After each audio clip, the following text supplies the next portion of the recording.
Olá, eu sou Angelita Ferreira e venho mais um dia compartilhar com vocês a palavra de Deus. Hoje eu gostaria de fazer uma dinâmica rápida, mas muito objetiva. Essa folha em branco. Você olha para ela é perfeita, não tem nada de errado com ela. Mas por algum acaso eu me incomodo com ela e eu amasso ela. De repente eu já me arrependi. Poxa, era uma folha boa, né? Poderia ter usado ela para outra coisa. Ai, vou tentar utilizar. Vou abrir ela. Nossa, perdeu uma folha em branco, né? Mas essa folha já não dá para ser usada mais. A impressora, ela vai rejeitar essa folha. E sinceramente, se eu der para o meu filho, ele não vai querer desenhar porque ele vai dizer que está estragada. Da mesma forma, é quando nós perpetuamos um assunto que nós não temos certeza. Nós pegamos uma pessoa que nós não temos não tem nada contra ela e levamos esse assunto em diante porque alguém nos disse. Essa semana recebemos um vídeo no grupo da igreja que fala sobre a calúnia. E isso mexeu muito comigo. E eu assistindo aquele vídeo, né, fiquei assim indignada com a situação que aconteceu com o pastor. Se você tiver interesse, procure na internet sobre calúnia. E fala desse pastor, que esse pastor foi caluniado no altar da igreja dele, né? E por isso ele perdeu a credencial como pastor e ficou durante 20 anos sem essa credencial, perdeu esposa, filho, e depois de 20 anos foi descoberto que ele não devia nada. Conseguiu ser provada a inocência dele. E eu lembrei, dentro disso, do texto de Nabote. Um texto pouco pregado, mas um texto muito forte, com uma verdade muito forte, que fala sobre a calúnia. O texto de Nabote está em 1 Reis, para quem quiser interesse de ler o texto, está do 21 em diante. Mas eu gostaria de estar refletindo com vocês. Nabote era vou falar resumidamente, era um homem que tinha uma vinha do lado das terras de Acabe. E diz que Nabote era um homem de Deus. E ele tinha essa vinha, que era herança, e ele não queria vender. Mas Acabe desejou a terra dele. Foi até ele, fez 3 propostas para ele e ainda assim Nabote não vendeu as terras. E ainda tem a parte do 3, que Nabote, com todas as propostas, diz que o Senhor me livre de te dar a herança dos meus pais. Era a herança dos pais dele, ele só queria para ele a terra dele, não tinha nada contra Acabe, ele só queria ficar com as terras dele. E Acabe vai embora para casa, diz que ele não come, que ele fica triste, e a esposa Jezabel pergunta o que foi que está acontecendo. Acabe conta o que está acontecendo, Jezabel contrata 2 pessoas, manda cartas para as pessoas se reunirem, né? Então o texto no 11 diz assim: as autoridades e os nobres da cidade de Nabote fizeram conforme Jezabel havia orientado nas cartas que havia lhe escrito, decretaram o jejum e fizeram Nabote se sentar do lado no local destacado no meio do povo. Então 2 homens vadios se assentaram na frente dele e o acusaram diante do povo, dizendo: Nabote amaldiçoou a Deus e ao rei.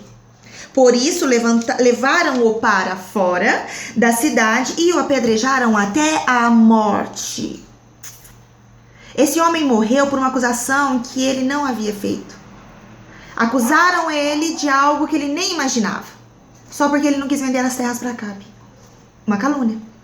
E você sabe o que Deus fez? Mais para frente, Deus levanta Elias. Então a palavra do Senhor, o 17 diz assim: então a palavra do Senhor veio ao tesbita Elias. Vai encontrar-se com Acabe, o rei de Israel, que reina em Samaria. E ele estará na vinha de Nabote para tomar posse dela. Onde ele estava? Aí o Senhor entrega a palavra: diga-o assim, você assassinou um homem e ainda se apossou da sua propriedade. E acrescentou: assim diz o Senhor, no local onde os cães lamberam o sangue de Nabote, lamberão o seu sangue. Isso mesmo, o seu sangue. O Senhor fez justiça a Nabote. Por uma fofoca, uma calúnia, Nabote morreu. Mas o Senhor levantou Elias. Se você entrar na internet, você vai ver quantos assuntos existem a respeito de acusação sobre pastores, gente. Veja só como é a internet hoje. Ela tanto abençoa quanto amaldiçoa. E quando a gente vê um vídeo e a gente se indigna com aquilo, a gente nem procura saber se é real ou não. Temos aí um caso recente do pastor Marcos Feliciano, um homem da mídia, e o assunto está perpetuando. Caso de abuso, de estupro. Temos aí o caso da nossa pastora Bianca Toledo, do nosso pastor Felipe Redrich. São pastores e o assunto está perpetuando e as pessoas estão fazendo festa. Taca-se um fogo e o fogo pega e o diabo fica assistindo. E nós indignamos, comentamos, levamos adiante. Você sabe o que a palavra do Senhor diz a respeito disso? Vá orar. Mas em Tito, o 3:2 diz assim: não calunie a ninguém, sejam pacíficos, amáveis e mostre sempre mansidão para todos os homens. Independente se esse homem errou, se esses pastores fizeram o que fizeram, mostre mansidão, ore por essas pessoas, em vez de sair perpetuando o assunto. Mas eu digo, no dia do juízo, os homens haverão de dar conta da toda palavra inútil que tiverem falado. Mateus 12:36. E mais, veja só, em Tiago 1:26 diz assim: se alguém se considera religioso, refreie e não refreia a sua língua, engana-se a si mesmo. Sua religião não tem valor algum. Tiago 1:26. Tudo que eu tô falando pra vocês não é minha opinião. Não é isso. É o que a palavra do Senhor diz. Vamos refrear a nossa boca. Antes de comentar e sair espalhando dizendo que é verdade, vamos buscar no Senhor. Vamos orar. Orar pelo pecador, orar pelo acusado. Lembrar que indiferente se existe provas ou não, não condiz a nós julgarmos o próximo, mas orar por ele. Porque se o nosso Deus perdoa o assassino, por que não perdoar pequenas falhas, erros? Vamos analisar isso, que nós não somos juízes, mas no grande dia do juízo o Senhor nos julgará. E o que você terá? O que você terá para oferecer? Ou você acha que se você chegar no Senhor e falar assim, mas eu não fiz, mas a Maria também não fez, Senhor, Ele vai abrir o céu para você? Não. Lembre-se que uma folha de sulfite não pode voltar a ser a mesma.